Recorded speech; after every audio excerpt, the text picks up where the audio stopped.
Maraknya kasus bullying atau tindak penindasan yang Video terjadi di bullying atau lingkungan pendidikan perundungan yang seperti sekolah. dilakukan oleh sejumlah remaja SMP putri di negeri di bawah umur Malang, di Jawa Cilacap, Timur yang Jawa diduga Tengah menjadi viral korban di media kasus sosial. ini teman dengan sekolahnya memanggil sejumlah pihak.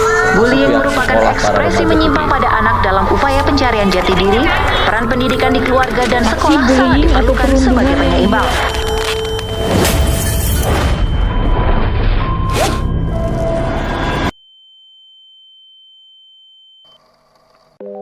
Assalamualaikum warahmatullahi wabarakatuh.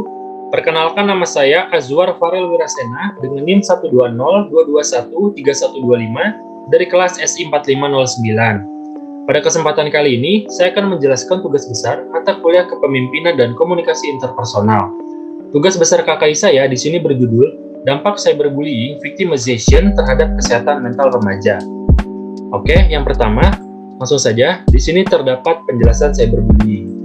Apa sih cyberbullying itu?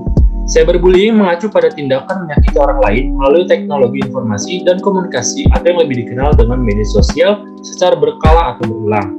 Misalnya seperti mengirim pesan ofensif atau pelecehan melalui pesan teks atau internet, memposting komentar menghina atau hate comment di media sosial, mengirim gambar yang mengandung unsur memalukan bagi korban, dan menggunakan sarana elektronik dengan tujuan untuk mengancam atau mengintimidasi orang lain. Pada dasarnya, cyberbullying adalah jenis bullying atau perundungan yang dilakukan secara berulang melalui media sosial atau internet. Bullying dilakukan dengan tujuan untuk menyakiti atau mengganggu orang lain dan melibatkan kesenjangan kekuatan sehingga individu atau kelompok yang lebih kuat dapat mengganggu individu atau kelompok yang tergolong lemah. Perilaku agresif juga melibatkan ketidakseimbangan kekuatan baik secara fisik maupun mental. Cyberbullying menyebabkan kerugian secara psikologis, rasa sakit, penderitaan, dan terbukti memiliki dampak traumatis pada korban. Selanjutnya di sini terdapat contoh kasus cyberbullying. Berdasarkan studi yang dilakukan oleh peneliti pada Selasa 16 Oktober 2018 di Banda Aceh terhadap kedua remaja yang berusia 16 dan 17 tahun, didapatkan bahwa kedua remaja tersebut pernah menjadi korban cyberbullying, di mana kedua korban menerima postingan status di salah satu akun media sosial secara berulang yang disertai dengan kata-kata yang kasar dan vulgar, yaitu menggunakan nama hewan dan bagian anggota tubuh. Kemudian korban juga diolok-olok dengan kalimat yang membuat sakit hati, yaitu menggunakan nama orang tua, dan disebarkannya informasi yang tidak benar mengenai dirinya atau difitnah melalui media sosial, yaitu Instagram dan juga WhatsApp. Hal tersebut membuat korban merasa sedih, cemas, dan menangis beberapa hari di rumah. Korban juga memutuskan untuk tidak sekolah demi menghindar dari pelaku. Lebih lanjut, hal ini juga berdampak pada menurunnya prestasi akademik remaja tersebut. Selanjutnya di sini terdapat penjelasan dampak cyberbullying. Pada kasus ringan, dampak bagi korban cyberbullying adalah hilangnya rasa percaya kepada lingkungan sosial yang menyebabkan si korban akan menarik diri dari lingkungan. Biasanya korban akan merasakan cemas berlebihan disertai rasa ketakutan untuk bersosial. Hal ini juga yang menyebabkan si korban akan memilih untuk mengisolasi diri dan memilih untuk putus sekolah.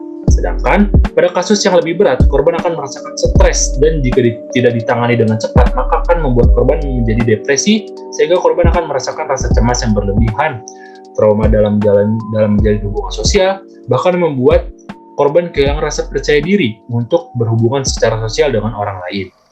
Kemudian, depresi berat ini juga dapat memunculkan rasa ingin mengakhiri hidup kepada korban. Biasanya ini terjadi jika ia mendapatkan tekanan berat yang membuat ia putus asa. Selanjutnya di sini terdapat penyebaran kasus cyberbullying dan faktor penyebab cyberbullying. Yang pertama, penyebaran kasus cyberbullying.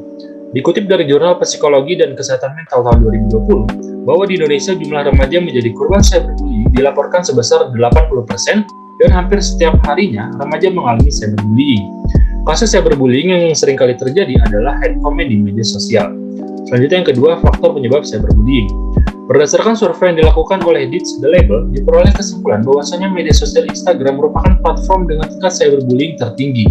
Survei yang lebih lanjut menjelaskan bahwa faktor-faktor yang mendorong seseorang mendapatkan hate comment di Instagram adalah penampilan, disusul dengan ras, gender, status finansial, dan juga agama. Di sini terdapat tingkatan sosial media menjadi pemicu cyberbullying. Dapat terlihat dengan jelas ya bahwasanya media sosial Instagram di sini tingkatannya paling tinggi di antara media sosial yang lainnya, di mana Instagram ini merupakan media sosial yang menjadi pemicu cyberbullying tertinggi, yaitu dengan persentase sebesar 42%. Dibandingkan media-media sosial lainnya, Instagram dapat disimpulkan menjadi media sosial yang menjadi pemicu cyberbullying dengan tingkatan tertinggi, yaitu sebesar 42%. Selanjutnya di sini terdapat cara agar terhindar dari cyberbullying. Bagaimana sih cara agar kita terhindar dari cyberbullying atau cara agar kita bisa menghadapi cyberbullying ini? Oke, di sini terdapat 4 cara agar kita bisa terhindar dari cyberbullying. Yang pertama yaitu unfriend, block, atau unfollow. Salah satu tindakan pencegahan cyberbullying adalah dengan meng-unfriend teman-teman yang selalu memberikan komentar negatif tentang diri kita. Selain itu, kita juga disarankan untuk memblokir mereka. Jika kita tidak menyukai seseorang, jangan memberikan hate comment, tetapi kita bisa meng-unfollow mereka. Ini merupakan tindakan pencegahan agar kita tidak menerima bully dan tidak melakukan bully. Kemudian cara yang kedua yaitu atur privacy. Salah satu cara untuk menghindari cyberbullying adalah dengan tidak memberikan informasi pribadi di media sosial. Beberapa cara yang bisa dilakukan adalah dengan cara memprivasi akun media sosial kita, membatasi siapa saja yang bisa melihat konten-konten yang kita buat, dan tidak memposting konten-konten sensitif yang dapat memancing kita mendapatkan cyberbullying. Selanjutnya, cara yang ketiga di sini yaitu tidak menyebarkan password akun media sosial. Jangan sembarangan memberikan password akun media sosial kepada seseorang atau website-website ilegal.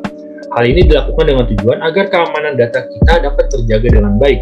Buatlah kombinasi password yang bisa kita ingat, misalnya bisa dari gabungan angka dan juga huruf. Jangan lupa untuk melakukan penggantian password secara berkala.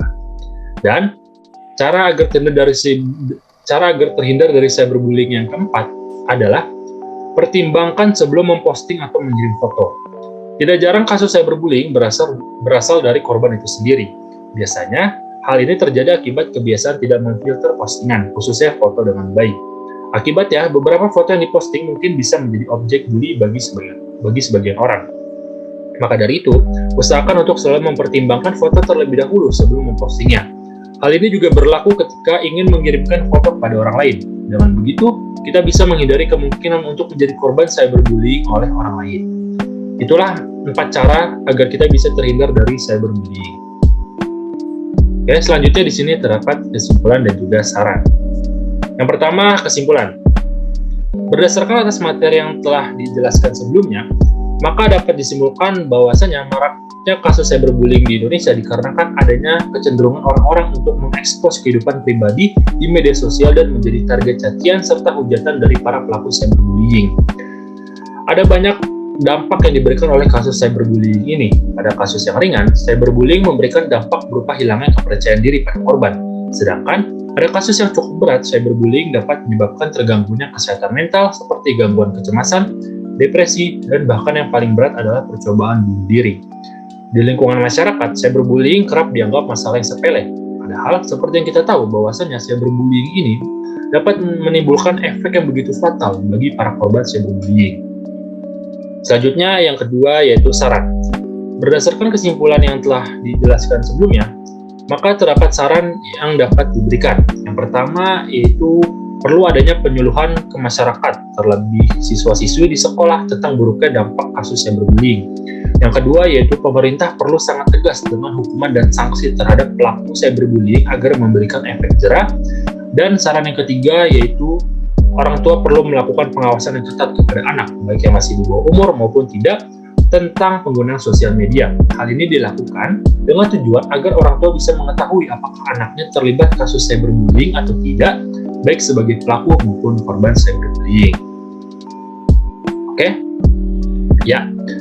Mungkin untuk saran dari saya pribadi untuk kasus cyberbullying ini adalah mulai sekarang berhentilah untuk melakukan kegiatan cyberbullying agar kedepannya tidak lagi banyak terdapat korban-korban dari kasus cyberbullying ini.